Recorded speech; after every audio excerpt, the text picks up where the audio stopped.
Hello po mga kababayan, kamusta po kayong lahat? And once again, welcome back to another episode of Simply Talkies Vlog. Ang pag-uusapan natin mga kababayan at bibigyan ng reaction at opinion ay tungkol po dito sa BOC, yung Bureau of Customs, at ito rin pong mga nahuling mga miyembro ng teroristang grupo. No, paano po sila nahuli? Ay, napakagandang kwento niyan mga kababayan. No, pero bago po tayo magsimula, i-flex ko lang po yung Haya Nature Resort. For more details, punta po kayo sa kanilang Facebook page. At ganun din po tayo po yung magpapasalamat sa lahat ng ating channel members.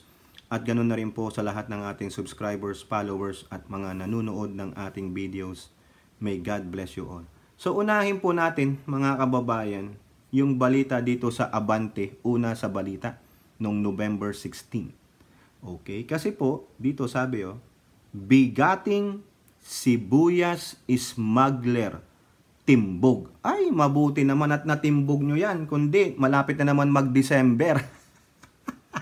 Baka mangyari na naman yung nangyari last year na umabot ng halos 700 ang 1 kilo ng sibuyas.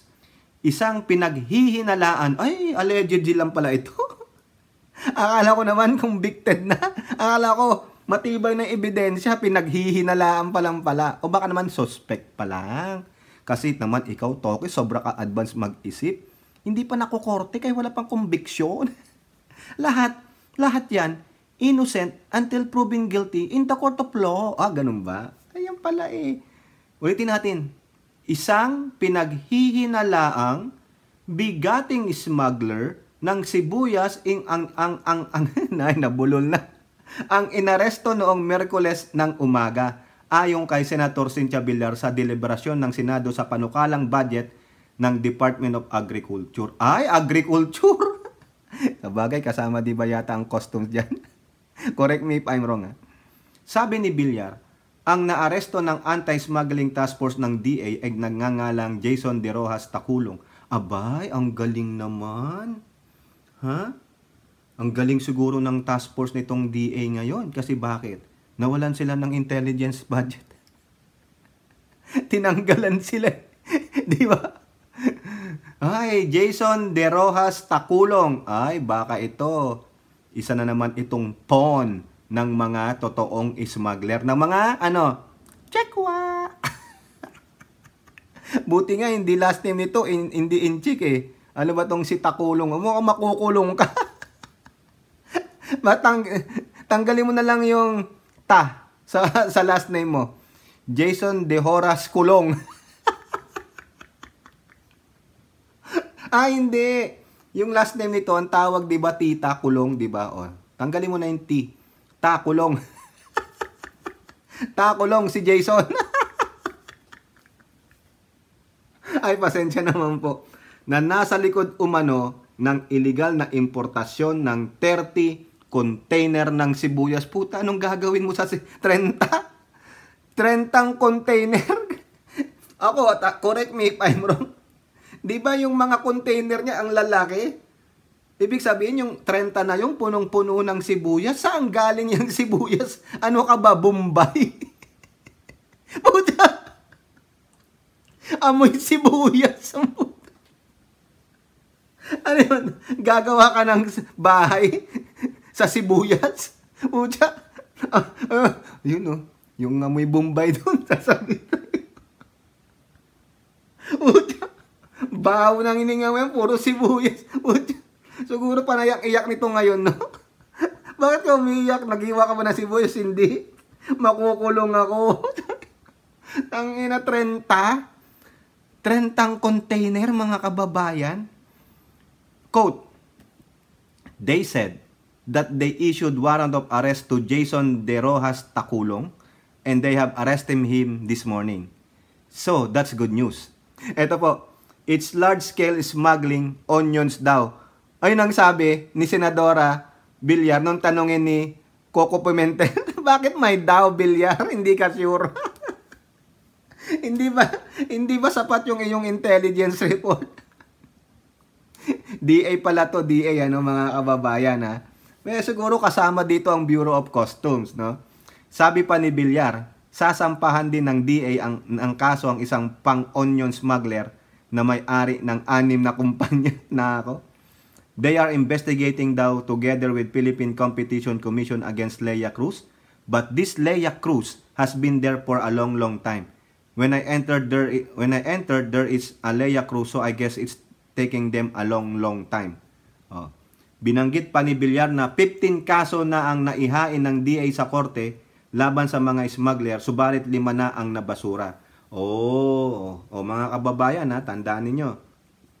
DA ito, no? Kasama na rin diyan ang costume kasi nandun siguro container you can see that everything is dismissed by court. That's why I want them to be non-bailable.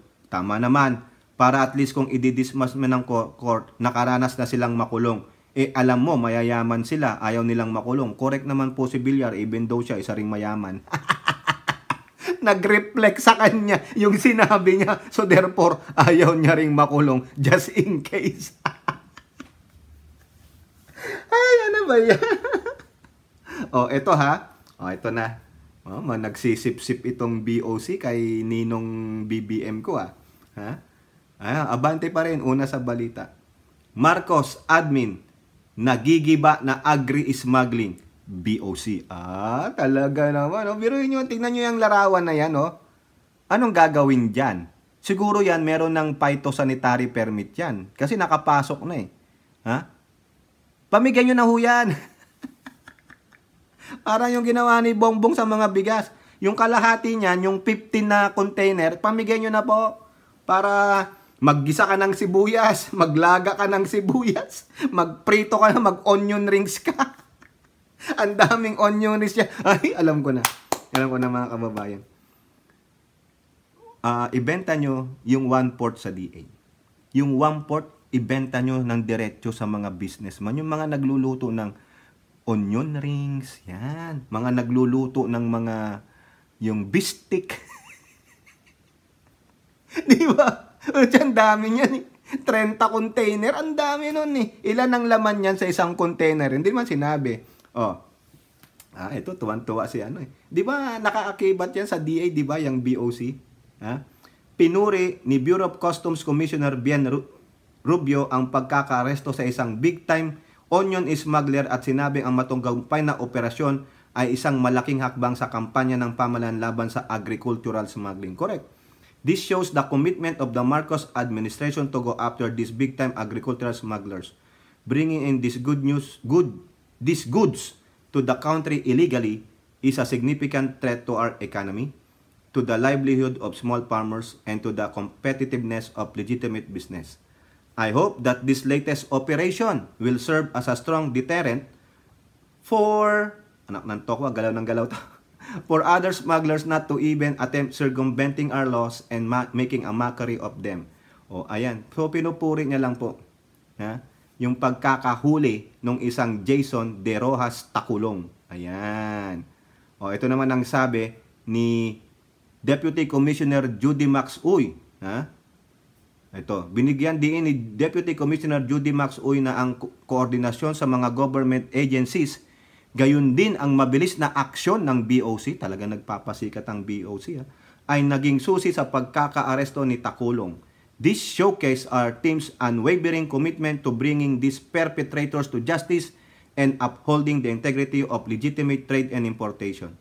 In many cases, smuggling agricultural, poultry, and food products pose a threat to the health and safety of consumers. Siyempre, meron pa rin economic sabotage dyan. Di ba? For that alone, we want to make sure here in the BOC that we cover all bases and we see the finality of these cases. Tama. So, yung sabi ni Villar, pagdating sa korte, nadidismiss lang kasi lack of evidence. O kayo dyan sa BOC, kayo dyan sa DA, prosecutor, Department of Justice, NBI. Tama si Villar. Kasuhan. Di ba? O yan. Tama lang yan, makulong ang mga walang hiya. Pero sabi ni Villar, mayayaman yan, ayaw makulong. Di parang din siya rin. Eto po, mga kababayan. Okay. Kung merong good news sa BOC, kaya malamang yang nakahuli diyan BOC. Sabi nga nila with these interagencies, di ba? Sikat ang BOC diyan kasi nasa kanilang dumating sa port nila yan, di ba? Ngayon, good news 'yun. Commendable sila. Pero niyari sila ni Tulpo. During that budget hearing din, eto, politiko. Pinalusot ng customs, Tulfo seek probe on entry of $3 million Bugatti Chiron cars. Uy, mga Bugatti cars, Yan, makikita nyo yan. Senator Rapi Tulfo has flagged the entry of 2 super luxury vehicles worth $3 million each. So, dalawa yon, $6 million yon, which reportedly did not pay duties and taxes. Ibig sabihin, mayayaman ng Pinoy. Biruin nyo, $3 million times 50, ilan yun? Ewan ko. Mga 150 million pesos. Isang kotse lang. Wow! Tulfo raised the issue during plenary debates on the Bureau of Customs, o Bureau of Customs na to, na budget, proposed 29.3 billion budget for 2024. He asked the agency sponsor, Senator Sani Angara, if there were records about the entry of 2 Bugatti Chiron cars, which were even featured in social media posts. The senator said one of the cars was seen in Pasay, while the other one was reportedly located in Ortigas. He said the vehicle's owner should pay the government 6 million in taxes. O, pesos na yun, Biruin mo, nakabili ka ng $3 million na kotse, hindi ka makapagbayad ng 6 million pesos in taxes. Magkano lang yon sa dolyar? Magkano ang $100,000 na dolyar? O sabihin nyo, $20,000, 1 million. O, $120,000 lang? Wala pang ano bang 10% ng ng 3 million? $300,000? Wala pang 10% ng halaga ng kotse mo? Tiyak yan, nagbayad pa ng luxury tax yan dito. For $120,000, hindi mo mabayaran yung 6 million na taxes sa Pilipinas. Ay, gunggong kayo. Mandarambong kayo. Ano sabi ni Tulfo? I need an entry from the BOC na ang dalawang Bugatti Chiron, kung meron ba tayong record na dalawang Bugatti Chiron ang dumaan sa pier at nagbayad ng buwis. Kasi these are super luxury vehicles. $3 million ang isa nito.